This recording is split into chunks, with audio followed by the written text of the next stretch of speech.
Hey gang, welcome to week 5 of the Will Aber Show with Will Aber. I actually have to announce myself this time. I am Will Aber. I know the past few weeks have been fun getting to see some other people do it, and I've had a blast watching all of y'all take a role and just see where y'all take it. It has been so much fun to see it.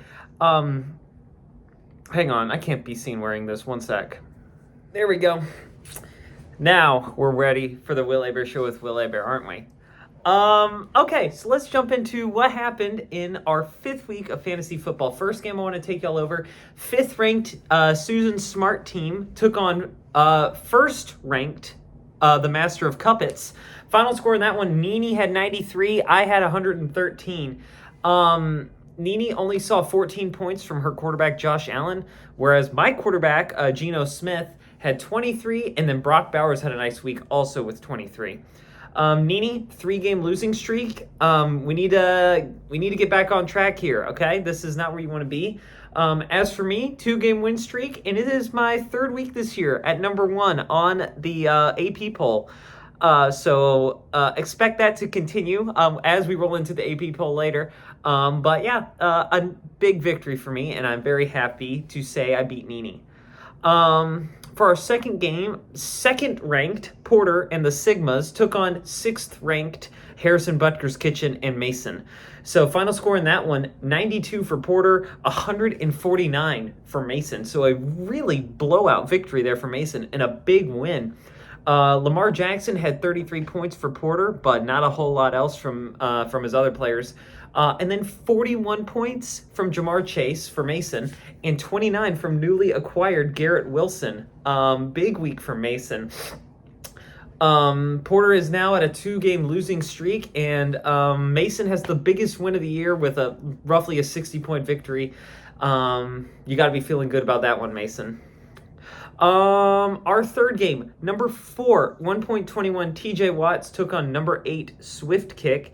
And no bounce back this week for Mom, as the big guy took this one 130 to 108. For the big guy, 27.5 from DJ Moore, 15 from his Denver defense as well.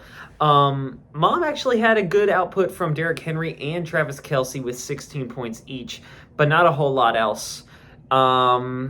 The big guy, 3-game win streak, the highest active win streak currently in our league. Congrats, big guy. It has been quite a turnaround for your squad.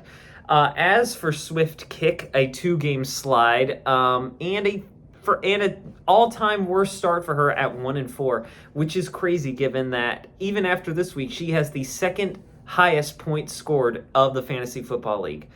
For first place, of course, is me, but since I'm so humble, I will not mention that. Our final game was number 3, the strongest of wills, taking on number 7, Didi and the Yellowstone Bisons.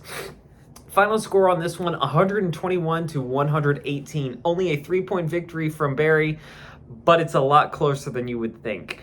I'll just go over the people who did well. The strongest of wills, first of all, had 23 from Mike Evans, and then a big 16 from Isaiah Likely.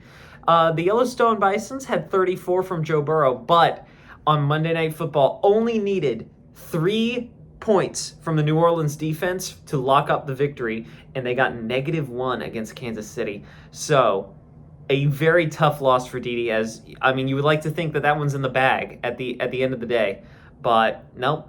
Strongest of wills come out on top. 2-game win streak. And according to the fantasy app, he has the 3rd best odds to make the playoffs at roughly around 58%. And a very big win for Will Barry right there. As for Didi, it was a tough loss, but he does see Jordan Love coming back from injury.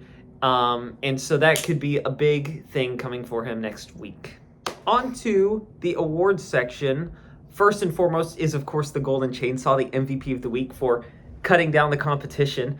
That is kind of Halloween themed now that I think about it. But either way, Golden Chainsaw, that goes to Mason. Highest scoring team by far. His 149 points this week was insane in his victory over Porter Ward. And Jaden Daniels, he's absolutely balling for him as his quarterback. So Mason, congrats on your Golden Chainsaw, first of the year, I believe. The Vacuum Award goes in tandem with this previous award, and it goes to Porter Ward, lowest scoring team, and it's his first time under 100 points this year. So take that into account, Porter, when you're setting a lineup for next week. Need to get back on track. Insightful Foresight. This goes to B3 for the second straight week for Justin Fields, who unbelievably is outscoring Patrick Mahomes again. Big W for you this week. And yeah, congrats.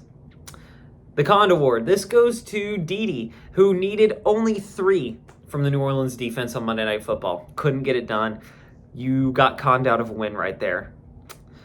Finally is the new award, the Savviest Manager Award, which I'm going to shorten to the Savvy Award. This was introduced a couple weeks ago, but the Savvy Award just looks at who left the least amount of points on the bench. And thank you once again to Dede for doing the math on this. But the Savvy Award this week goes to Mom, who left 0 points on the bench and still lost. So, I mean, it is crazy. May have to look into free agency, honestly, because whatever your current team is just not getting it done despite putting up a massive amount of points. Second place this week was Dad, and third place was Mason. And if we look all the way at the bottom, at last place for the Savvy Award, is Barry, who won this week. He left 45 points on the bench in a winning effort, which just goes to show how strong his team is if he's still putting up 120 points. So, depends on how you look at it, but good job, Barry. Anyway, on to the AP poll real quickly. At number 1, there is no surprise. Our only 4-1 team, just the running away with everything in this league, and that is the Master of Cup. It's me, Will the Thrill, at number 1.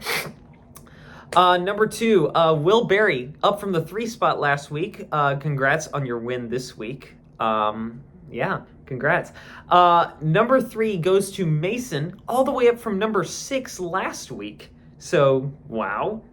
Okay. Number 4 is the big guy, remaining at number 4. 5th place right now is Porter Ward, down from number 2. 6th place is Nini. And by the way, these are all 2 and 3 teams. Porter, Nini, and 7th place Dede are all 2 and 3. And then finally in 8th place, our lone 1 and 4 team is Mom, who really just is looking for a win right now. And I mean, we're gonna have to wait and see. We're gonna see. Our final segment here on this quick episode of Will Hebert Show is what is happening next week. I know you all want to start preemptively talking trash, so I will go ahead and let y'all do that. But we are going to be seeing number 8, Mom, taking on number 6, Nini. And one quick thing to look out for in that one, Travis Kelce and Justin Jefferson on bye for Mom. So advantage Nini here.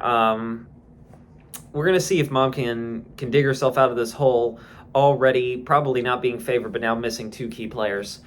We're going to also see number 1, Will, taking on number 7, Dede and the Yellowstone Bisons. Cooper Kupp and Aaron Jones on bye, but I don't expect that to really be a problem. I expect it to just be a clean, thorough victory.